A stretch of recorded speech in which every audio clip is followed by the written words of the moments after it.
Hi, folks. I'm here together with Tracy Cole, and we're continuing our series about how to learn your test. And also, crucially, today we're talking about what might cause you to forget your test. So, Tracy, we've already introduced ourselves, so let's crack on.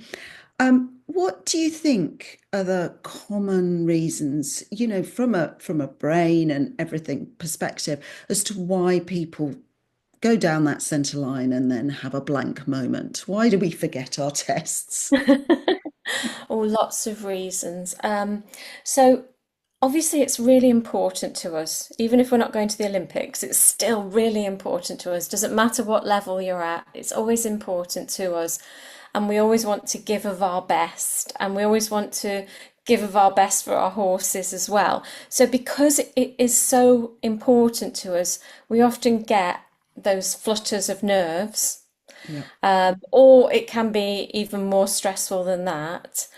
Once we get that, we're telling the brain in a very kind of primitive way that there's danger around. Ah, So okay. we still live in our caveman brain. That's the problem with human beings, that our brain hasn't adapted to 21st century living. It still thinks there's a tiger that's about to come and get us. So as soon as you enter and you like you say, you go down that center line, you know this is it. And so you start to get even more nervous, especially if you've got other things on your mind, like, will I remember the test? Will I be able to do this bit? Is my horse going to be okay? Am I going to have a spook? All the other things that you're Hmm. worrying about. So that causes you to signal to the emotional part of the brain, the amygdala, that there is a danger, possibly hiding in the bushes. So the amygdala then say, okay, right, this really needs us to do something about this. Let's start the stress response. Let's start the fight and flight. And some people freeze as well. I'll talk about freeze in just a second. But, once we're in that, we've got the adrenaline, we've got the stress hormone, the cortisol, then the body says, okay, well, if there really is a tiger waiting to pounce, then who cares about your dressage test? It doesn't, you forget it. You need to get out of there. So all the bits of your brain that are helping you to recall it and helping you to think about what you're doing in a certain movement and what aids you should be giving and so on, all of that in your front of your brain, your prefrontal cortex, gets shut down because you wouldn't need it if Okay. you really were in a dangerous situation, a life and death kind of thing.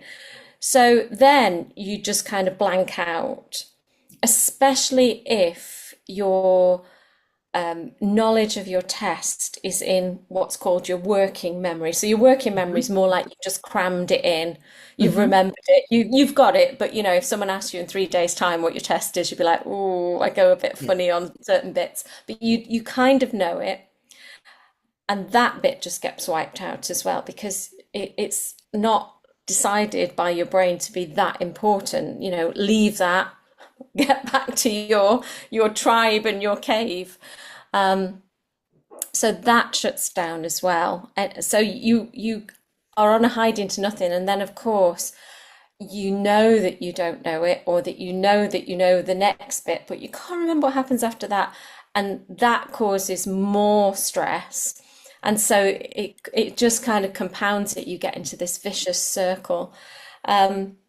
Some people freeze as well, physically and mentally.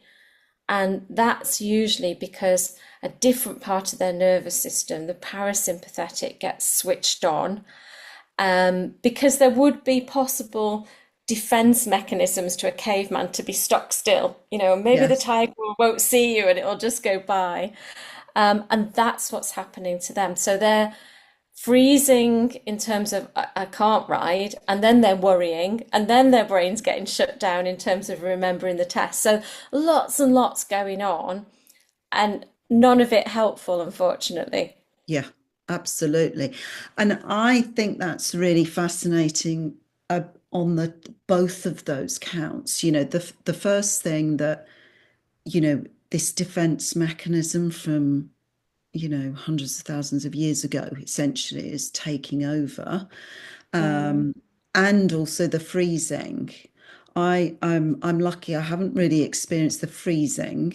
I've experienced the complete blank yeah, moment due to that bit of stress, yeah, very yeah, definitely. And then sometimes I go with my gut feel as to what the next movement is, but you just have to, and other times you literally cannot remember what the next thing is. And as you yeah, say, it's because you haven't actually learnt it and it hasn't actually gone into the longer term memory.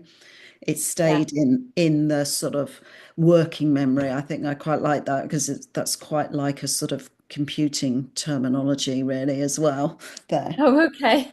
yeah, Yeah, it's there in the front rather than being on your hard drive.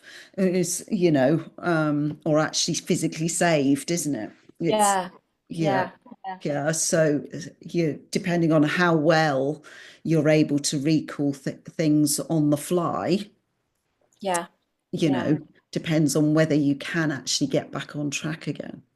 yeah. Wow, that is really interesting. And I wonder whether any of our followers have thought about those two reasons, the two reasonings behind there, or not. So thank you very much for that snippet. That's definitely made me think about my short versus my long-term memory and also being a bit of a caveman too, or a cavewoman.